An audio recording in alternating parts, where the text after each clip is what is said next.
이 시대 젊은 크리스천들의 고민 상담소 와렌 와. 안녕하세요. 청년사역자 장희찬 선사입니다. 오늘도 이 시대의 수많은 청년들의 고민들과 핫이슈들을 모아서 함께 나눠볼 텐데요. 언제나 함께 제 옆을 지켜주시는 동역자분들 나와 계십니다. 안녕하세요. 동영자들? 이제 여러분 3일만 지나면 말복입니다. 말복. 와, 진짜. 여름이 이제 거의 다 쓱 지나가고 있다는 거겠죠. 드디어. 네.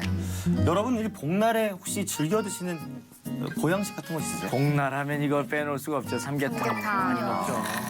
거기다가 전복까지 넣어서 전복 삼계탕을 먹으면 지갑이 털리는 건 한순간. 거기다가 낙지까지 넣어서 닭똥집 안 넣으세요? 닭똥집을 넣는다고? 닭똥집, 모래집이라고 그것도 네. 진짜 맛있는데 쫄깃쫄깃. 그거 맛있죠? 삼계탕에 닭똥집을 넣어서 먹나요? 네. 굳이 넣어 먹진 않죠. 제가 이색 보양식 하나 소개해드릴게요. 네네. 뭔데요? 사실 이게 음식은 아니고 이제 주스 같은 건데 여러분 수박 많죠, 여러분. 네. 네. 수박을 살짝 얼려보세요.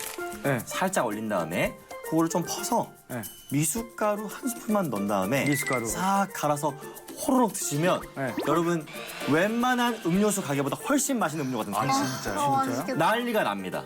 지금 어디서? 갑자기 진짜 네. 추워졌어요. 네. 그 먹는 생각을 하니까. 그래서 이 살얼음 같은 수박에다가 미숫가루 많이 넣으시면 안 돼요. 한 스푼만 쓱 넣어서 갈아서 드시면요. 설탕 안 넣고요? 여름 걱정 없습니다, 그냥. 야. 네. 딱 그것만 넣나요? 미숫가루만? 아니, 하나만 넣으시면 돼요. 근데 문제는 네. 냉동실에 공간이 없어요. 수박 그만큼 늘 그리고 공간이. 문제는 이제 곧 가을인걸요? 네. 여러분 이 양심하면 네. 어떤 생각이 좀 드세요? 우리 어떤 양심에 좀 찔린다. 네. 네, 양심이 자극받았다. 뭐 이런 얘기 많이 하는데. 양심에 털 났다. 양심에 털났다. 네, 이런 말도 좀 많이 하는데. 네. 여러분, 양심하면 좀 어떤 생각이 드세요? 양심하면 전 딱 떠오르는 게 양심 냉장고 떠올라요. 저도 그 생각하고 네. 있어요. 이거 아마 양심 지금 방송을 냉장고. 이거 방송 보시는 분들 중에 양심 냉장고가 뭔지 모르시는 분들이 계시거든요. 그렇죠? 그럴 거예요. 그걸 저 모르겠어요. 모르겠다고요? 이 양심이 없는 사람. 그러니까 이렇게 양심이 없네요. 우리가 살다 보면 우리도 모르게 양심이 찔릴 때가 있습니다. 네. 여러분들 언제 좀 양심이다가 찔린다 느낌 받으세요? 지금 예빈 씨랑 소연 씨는 많이 찔릴 것 같은데. 왜죠? 양심에 대해서 잘 모르시잖아요. 양심 냉장고 잘 모르시잖아요. 정말 몰라요. 제 나이대가 정말 아니에요. 네. 아 그래요? 네. 나이 공격 나왔다. 나이 공격. 나이대가 아니라고요? 양심하면은 이제 입에 침이나 바르고 얘기해라. 네. 저 거짓말했습니다. 압니다. 양심 냉장고. 알고 있죠. 알고 있어요. 상당히 많이 거짓말 묻어있더라고 할 때. 침이. 기억이 거짓말할 때. 네. 저는 엄마요. 엄마한테 네. 엄마가 저희는 아직 통금이 있어요. 엄마가 10시까지 들어오라고 하시거든요. 그러면 엄마한테 알았어 들어갈게 이랬는데 10시 반에 들어가요. 여러분 너무 사실 우리가 귀엽다. 봤을 때 앙증맞은 깜찍한 그 정도의 어떤 그렇네. 수준이라고 할 수 있죠. 저는 어렸을 때 이거 이제 고백합니다. 부모님께서 주신 헌금 1,000원을 주말에서 그거 안 해본 사람 없습니다. 500원 헌금하고 500원을 슈퍼에 가서 빵을 샀다. 그래도 500원은 하셨네요. 그래도 조금은 네, 양심적이에요. 반 양심적. 저도 그럼 이제 한번 고백을 해보겠는데 고백 타임인가요? 출근이 너무 하기 싫어서 내가 아프다. 아프다고. 되게 자주 아픈 친구들이 있어요. 그러니까. 거의 반환자예요, 삶이 그냥. 예, 그런 분들 계시거든요. 그래서 배우 하시는 거 아니에요? 연기가 너무 잘 돼가지고. 아니 그러진 않고요. 뭐 그렇게 딱 한 번 그랬던 적이 있었어요. 너무 출근하기 싫어서. 저도 이제서야 고백하지만 제가 군대 있을 때, 네. 군 시절, 죄송합니다. 그 훈련병 시절에 네. 너무 행군하기가 싫은 거예요. 아하. 그래가 쥐나는 연기, 그다음에 토하는 연기, 머리가 메스꺼, 머리가 메스꺼요. 머리가 아픈 연기로 정말 제가 주연감 항상 열애가 됐었죠. 이제 와서 죄송합니다. 한 10년 넘었는데 죄송합니다. 뺄 수 있는 훈련들을 최대한 빼셨군요. 네. 저도 이해합니다. 기관지염 찬스 한번 쓴 적 있거든요. 사실 우리가 나눈 대화 속에서 네. 오늘의 주제가 지금 다 나왔습니다. 어떻게요? 우리가 지금 양심에 대한 얘기하고 있는데요. 네. 강준 씨가 지금 군대에 대한 얘기를 던져주셨어요. 이 양심과 군대. 오늘의 주제 바로 양심적 병역 거부에 대한 얘기를 좀 해보도록 하겠습니다.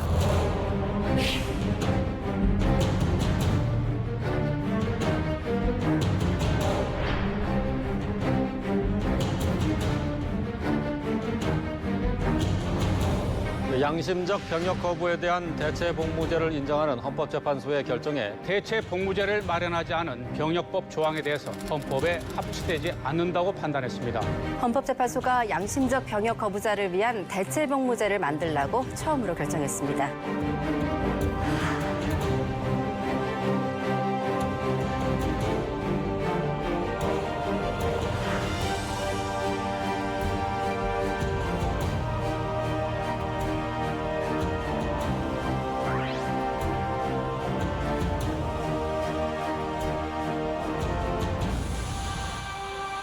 강준 씨와 우철 씨는 어떻게 군대 다녀오셨습니까? 당연히 갔다 왔죠. 제가 육군 출신입니다. 와우. 와우. 육군 병장 만기 전역. 만기 병장 전역했습니다. 멋있어요. 저도 이제 육군에서 만기 전역을 했고요. 우철 씨는요? 저는 군대 사연이 좀 있어요. 네? 뭐 어떤 사연이 좀 있으시죠? 군대 사연 없는 사람이 없습니다. 저는 눈물 없이는 들을 수 없는 그렇죠. 그 사연. 네. 아니 군대를 네. 좀 많이 갔다 왔어요. 많이요? 네. 군대를 많이 갔다 왔다는 표현은 어떤 표현이죠? 한 3번 들어갔다 나왔는데 일본 거기에 들어갔다 나오는 곳이 아니에요. 그러니까 휴가 포함 이런 거 아니고. 아니 근데 한 번만 갔다 와도 족한 곳 아니었습니까? 그러니까요. 이겼죠. 그분. 제가 교통사고가 왜 크게 한 번 나서 네네. 죽을 뻔한 경험이 있었잖아요. 그때 너무 이제 몸이 많이 다쳐서 병원에서 이제 군대를 갈 수 없다라고 이제 판정을 지었는데 그때 하필 신체 검사를 받을 때 좀 네. 사회적으로 그 병역 검사가 강화되는 시기였어요. 왜 그랬죠? 어떤 공인들의 어떤 그런 모습들이 이슈가 되면서 병역 기피가 병역을 기피하려고 한 사람들이 좀 있었어가지고. 그런 시기가 또 있었죠. 한참 대두되는 시기 때 재검을 받으러 갔었었는데 그 전에는 정말 신체 건강한 1급이었거든요. 근데 그 다음에 갔을 때는 근데 뭐 어쩔 수 없다고 지금은. 군복무를 할 수 없는 몸 상태다. 예, 근데 거기 병무청에서는 어쩔 서 없다. 지금은 갈 수밖에 없다. 해서 뭐 어쩔 수 없이 가게 되면서 네. 제 신체 검사도 많이 받았어요. 그래서 예, 그런 부분에서 병무청에서도 처음에는 어떻게 판정을 내려주질 못해가지고 그래서 이제 훈련소 갔다가 네. 훈련소에서 또 다시 신체 검사를 하잖아요. 네. 그쵸. 또 그 하죠. 뭐 있던 기록지를 갖고. 그렇죠. 근데 이제 어떤 제가 수술을 한 번 더 해야 되는 상황이 있었어가지고 지금 훈련 받을 수 없는 몸 상태다 해서 다시 돌아 나오고 두 번째 갔을 때는 각서를 썼어요. 네? 이 지금 몸 상태로 훈련을 받을 수 없다. 다시 돌아가라. 그런데 다시 신체 검사를 다시 신청을 해라. 네. 네. 근데 저는 이제 다시 돌아 나가면은 다시 또 와야 되는 게 뻔하고 자꾸 나이는 들어가고 하니까 아니다. 나 훈련 받을 수 있다. 훈련 받겠다. 네. 그랬더니 그럼 훈련소에서 각서를 쓰라고 하더라고요. 어떤 각서의 내용이었죠? 우리는 분명히 훈련 받을 수 없는 몸 상태라고 얘기를 해줬고 고지했고, 네. 그리고 권했다. 음. 근데 본인의 의지로 훈련을 받는 거다라는 각서를 쓰라고 하더라고요. 그래서 책임을 묻지 않겠다고. 네네. 그래서 이제 그렇게 각서를 쓰고 그래도 훈련소에서 훈련 잘 마치고 좀 명예롭게 그래도 훈련소 잘 마치고 자대를 갔다가 결국 몸 상태가 받아주지 않아가지고 다시 나와서 다시 그때 저는 대체 복무로 다시 야. 가게 된 거죠. 고생을 정말 많이 하셨네요. 대단합니다. 격려의 박수를 해야 존경합니다. 되지 않을까. 네. 존경합니다. 어쨌든 진짜. 그 복무를 끝까지 하기 위해서 나름 굉장히 많은 노력을 하셨네요. 예, 뭐 솔직히 가기도 싫긴 했는데 근데 어떻게 의지적으로 안 갈 수는 없고 또 그것도 양심에 찔리는 일이니까 예, 갈 수 있으면 또 갔었어야죠. 이런 분들이 많아져야 돼요, 사실은. 진짜 누가 가고 싶어서 가는 사람이 어디 있습니까? 이제 국민에 대한 남자, 건강한 남자의 의무잖아요, 대한민국에 사는 사람들은. 근데 한 번도 아니고 본래 이제 한 번 정도 이렇게 거부가 되면요, 다행이다, 기회다. 그쵸. 이렇게 네. 생각하는 게 정상적인데 우철 씨 같은 경우에는 정말 이게 남자로서 내가 가야 된다라는 생각이 더 확고했던 거예요. 그러니까 얼마나 정말 존경받아야 될 인물이죠. 그래서 저 훈련소 맛있는 곳을 제가 알고 있거든요, 밥이. 보시는 분들 저한테 얘기해 주시면 제가 그쪽으로 추천해 드릴게요. 우리 양심적 병역 거부라는 것이 실제로 2006년부터 보니까요. 이 종교적인 이유로만 병역을 거부한 사람이 5,200명. 그래서 처벌된 사람이 5,200명이라고 합니다. 야, 이게 생각보다 많네요. 그러게요. 근데 이게 따져보면 연간 거의 500명에 가까운 수치입니다. 와, 그래서 우리나라도 이 문제를 간과할 수가 없는 거죠. 그렇죠? 사실 뭐 군대 가고 싶은 사람이 우리 남자들 중에 몇 명이나 있겠습니까? 10명 중에 한 명이 될까 말까 하지 않을까요? 그렇죠. 그 입영 통지서 받을 때 네. 기분이 아주 안 좋다고 그러더라고요. 저는 제가 군대 가기 전에 입영 통지서 받고 이게 약간 그 도살장에 끌려가는 소 같은 그런 느낌이고요. 가기 전에 이등병의 편지, 그다음에 춘천 가는 기차 그 노래를 제가 직접 하모니카와 기타로 치면서 나 간다 눈물을 펑펑 흘리면서 갔어요.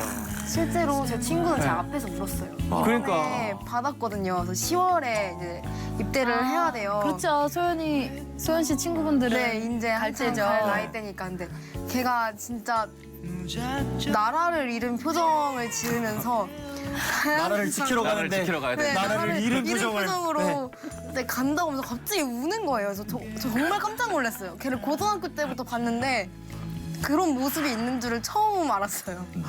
저는 통지서를 3번째 거는 기다렸어요.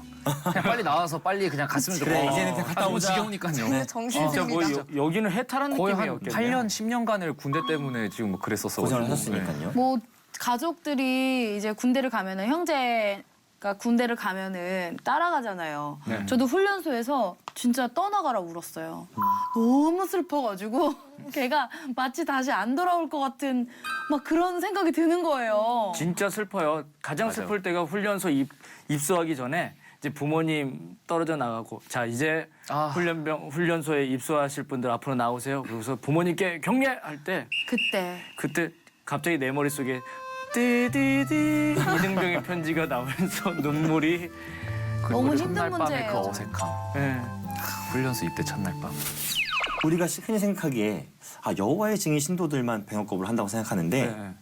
꼭 여호와의 증인 신도가 아니더라도 병역 거부를 하시는 분들이 계십니다. 오태양 씨라고 기억하세요? 네. 네. 어렴풋이 2000년도 기억납니다. 초반대에 이 병역 거부로 굉장히 이슈화가 됐고 뉴스에 항상 나왔던 이 저는 오태양 씨도 그런 분들 중에 한 분이었고요. 그럼 그동안 저는 그 병역 거부자들이 다 여호와의 증인 신도들인 줄만 알고 있었는데 그러면은 그렇지도 않다라는 얘기네요. 그렇죠. 뭐 여호와의 증인 신도수가 물론 많은 수를 차지하겠지만 그렇지 않은 분들도 있다라는 거. 그러면 그 병역 거부를 해서 뭐 형을 살다 나오면은 군대를 안 가도 되는 건가요? 그렇죠. 이제 복무를 처벌로 받은 거니까요. 그렇구나. 대박이다. 이제 밑줄 한 줄이 그어지는 거 그쵸. 아닌가요? 그렇거든요. 그렇죠. 이제 뭐 범죄를 저지른 사람이 된 겁니다. 참. 저 뭐 어찌 보면은 군대 안 가려고 이제 남자들은 별의별 이제 여러 가지 자료들을 많이 찾아보잖아요. 저도 많이 찾아봤던 것 같아요. 최대한 현역으로 안 가고 이게 좀 공익으로 빠져서 이렇게 출퇴근할 수 있는 게 없을까? 저뿐만 아니라 진짜 군대 맞아요. 준비하는 사람들은 거의 다 한 번쯤은 찾아봤을 거예요. 네. 그런데 이렇게 여호와의 증인들 특정 종교들이 안 가는 것들이 있다면 저도 여호와의 증인 믿을 수 있지 않을까? 약간 이용한다면 이렇게 충분히 진짜 가기 싫다면 그렇게 전도되는 방식이 되지 않을까라는 생각도 드네요. 무서운 생각이. 언제 한번 엽기적 병역 거부라는 기사가 나왔었는데 네. 어떤 남성분이 군대가 너무 가기 싫어서 네. 자기 스스로가 거세를 시행을 한 거죠. 근데 그 밑에 댓글이 뭐라고 달렸는지 아세요? 저건 인정. 저는 군대 다녀오겠습니다. 네. 저도요. 너무 엽기적이네요, 정말로. 그렇게까지 해야 되나? 너무 가기 싫었나 봐요. 어쨌든 우리나라 대한민국 법 안에서는 건강한 남자라면 네. 그 제외 사유에 들어가지 않는다면 다 복무를 해야 되는 겁니다. 그렇죠. 근데 지금 어쨌든 간에 문제가 되는 단어, 양심적 병역 거부에서 가장 문제가 되는 단어는 어떤 단어일까요? 바로 양심적이라는 단어예요. 양심적. 여러분 과연 이게 어떤 뜻을 내포하고 있는 걸까요? 양심적이다. 난 이해할 수가 없어요. 그 양심의 기준을 도대체 뭘로 생각하고 나온 도대체 건지. 무슨 양심? 그러니까 네. 누가 그 사람의 양심을 평가하는 거죠? 그리고 무슨 갔다 온 양심? 사람은 그럼 다 비양심적인 것도 아니고 양심 냉장고를 받아도 내가 받을 것 같은데. 이해가 안 돼요. 네. 오히려 어떤 분들이 이렇게 말씀하실 수도 있을 것 같아요. 네. 방금 우철 씨가 얘기한 것처럼 아니 안 가는 게 비양심적인 거 아니야? 네. 오히려 그게 더 비겁한 거 아니야? 자기들의 종교적인 신념을 위해서 오히려 더 그렇게 비겁하게 행동하는 거 아니야? 이렇게 말씀하실 수도 있다라는 네. 거죠. 그럼요. 저는 뭐 군대 갔다 오건 안 갔다 온 건 간에 이거는 늘 항상 제가 배웠던 건 이제 남자로서 대한민국 우리가 분단된 국가이기 때문에 이제 특히나 군대에 가야 된다라는 그게 컸던 거죠. 어렸을 때부터. 그리고 그게 헌법으로도 이미 제정되어 있고 그런데 이거를 또 양심적인 병역 거부 그리고 안 가려고 기피하는 거 그런 걸 볼 때마다 참 마음이 좀 씁쓸해지고 갔다 온 사람 입장에서는 우리가 뭐가 되는 거예요? 그 사람들이 안 마치 가면. 내가 바보가 된 거 네, 같아요. 바보가 되는 거죠. 맞아요. 이런 양심적 병역 거부라는 단어 자체가 좀 병역 의무에 대해 형평성에 좀 어긋나는 좀 그런 단어 같아요. 제가 느끼기에는. 그리고 실제로 우리가 정말 뭐 절대 그러면 안 되겠지만 전쟁이 났다고 한번 가정을 해볼게요. 내 사랑하는 친구, 자국민, 지인들 이런 사람들이 옆에서 죽어나가고 있는데 나는 평화주의자니까 죽게 내버려 둘래. 가만히 둘래. 난 상관없어. 난 빠져나갈래. 라고 말하는 것이 과연 우리가 양심적이라고 얘기할 수 있는가에 대한 부분도 한번 생각을 좀 해봐야 될 필요가 있지 않을까요? 그럼요. 아니죠. 예, 당연히 양심적이 아니죠. 우리는 민방위도 하고요. 예비군도 하고 있습니다. 그래서 다 보호할 수 있어요. 우리 지역은 내가 책임집니다. 양심적 병역 거부에 대한 뭐 여러 가지 각자의 시선들이 있겠지만 네. 또 우리는 크리스천 와르노아이 아니겠습니까? 네. 우리 크리스천들이 또 성경적으로 이것을 어떻게 바라봐야 하는가? 이것도 한번 얘기를 꼭 나눠봐야 될 것 같거든요. 여러분들 생각 좀 어떠신가요?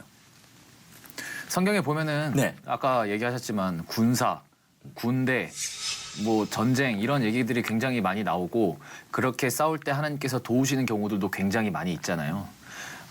그거를 꼭 다른 시선으로 나쁘게 보지 말고 정말 내 소중한 것들, 내가 지켜야 할 것들을 지키는 어떤 그런 공동체, 그런 곳이다라고 생각을 해야 되지 않을까요? 그리고 군대를 떠나서 크리스천이라면은 이 나라의 법도 잘 지켜야 되지 않나요?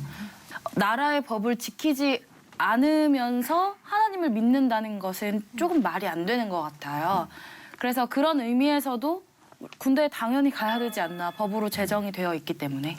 그리고 양심적으로 병역을 거부한다는 그 모습이 사람들에게 전혀 모범이 되지 못하고 선한 영향력을 끼칠 수 있는 모습이 아니잖아요.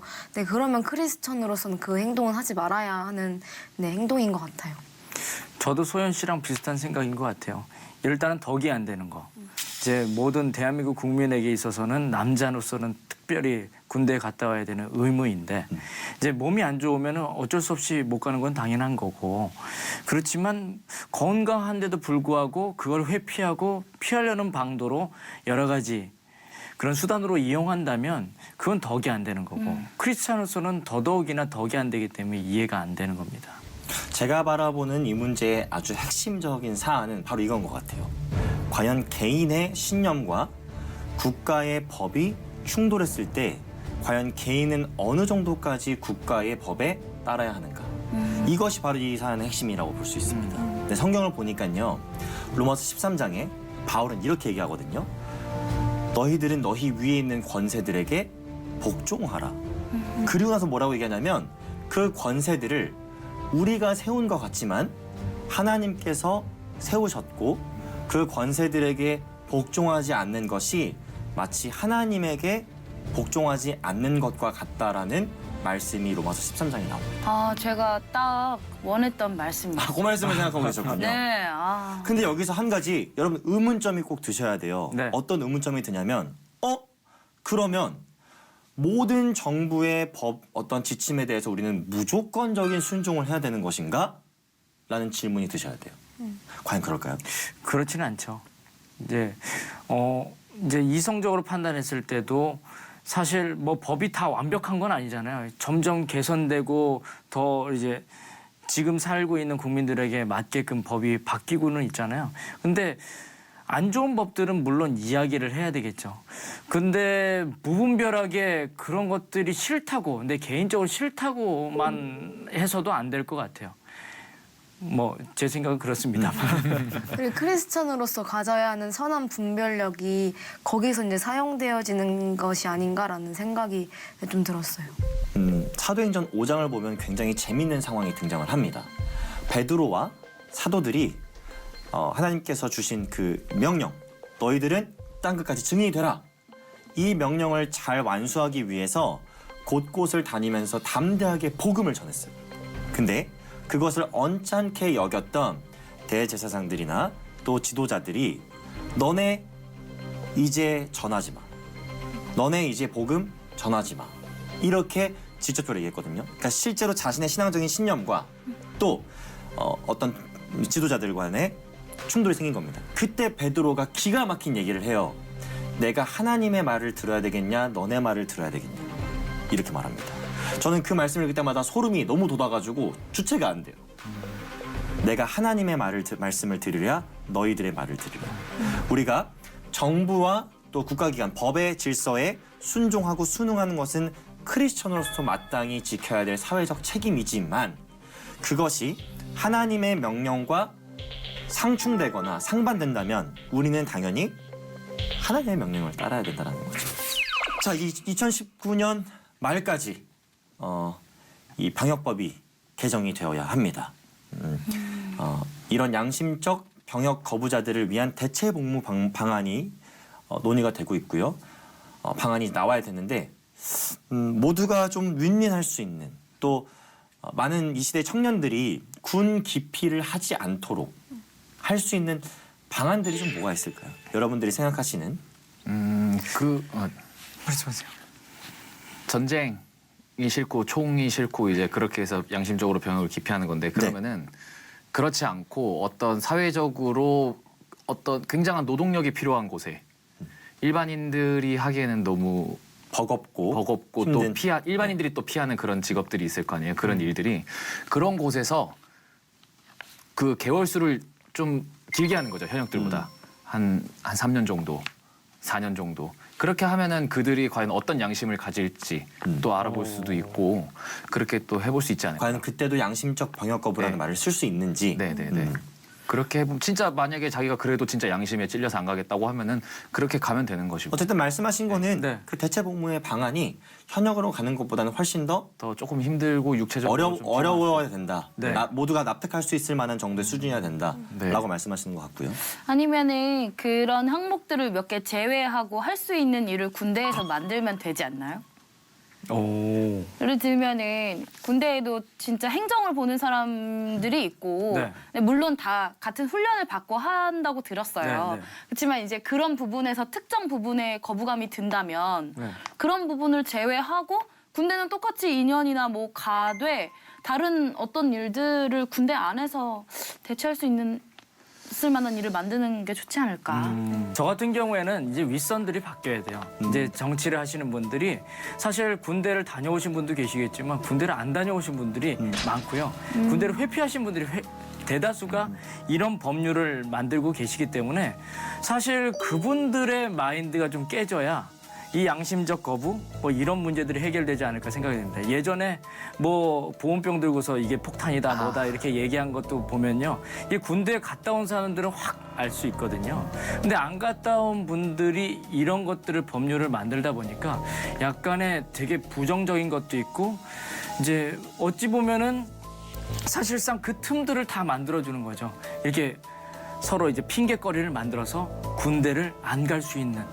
그러니까 모두가 클린하게 되려면 이 법률을 정말 그 만드는 사람들이 잘 알고 체계적으로 잘 만들어줄 필요성이 있는 것 같습니다.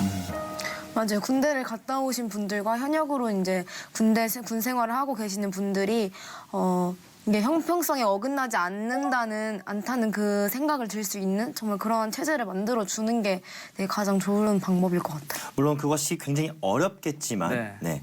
우리가 지금 각자 생각하는 방안들을 얘기하면서도 그건 안 될 것 같은데 저건 안 될 것 같은데 이런 의견이 나오고 있잖아요. 그래서 아마 쉽지 않은 여정이 될 것 같습니다만 정부에서 가장 좋은 또 최고의 자선책을 네. 보여줬으면 하는 게 또 네. 우리들의 바람입니다. 네. 양심적 병역 거부 문제에 있어서 가장 핵심되는 사안은 과연 우리 그리스도인들이 아니면 우리 모든 사람들이 얼마만큼 국가의 법에 순종해야 하는가인 것 같습니다. 하나님의 법과 상충되지 않거나 위배되지 않는다면 말씀은 우리에게 이 사회의 질서 속에서 법을 잘 지키라고 명하고 있고요. 그럼에도 불구하고 이 양심적 병역 거부 문제는 쉽지 않습니다. 2019년까지 정말 모든 사람들이 납득할 만한 그런 법적인 안들이 나와서 모두가 상심하지 않고 실족하지 않는 모습들이 나왔으면 합니다. 우리가 모두 그렇게 기도해야 되겠죠? 네. 크리스천 와렌와이 오늘 여기까지고요. 다음 주에 다시 여러분들 인사드리도록 하겠습니다.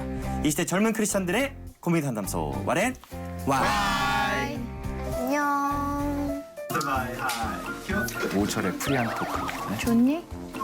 자, 읽었어요? 우리 남자분들은 실컷 군대 얘기하시고 오늘. 남자들끼리 셋이 옹기종기 모여 앉아서 할 걸 그랬는데. 이렇게 사이드를 밀어놓고 여자. 캠프파이어 해야 되겠다. 피디님 잠깐만 끄고. 죄송합니다. 아니 괜찮아요. 쉬어야 되겠는데? 아니요. 아니 괜찮아요. 얼굴이 시뻘개가지고. 아니 군대 생각하니까 다녀오신 분들 생각하니까 마음이 너무 아프네요.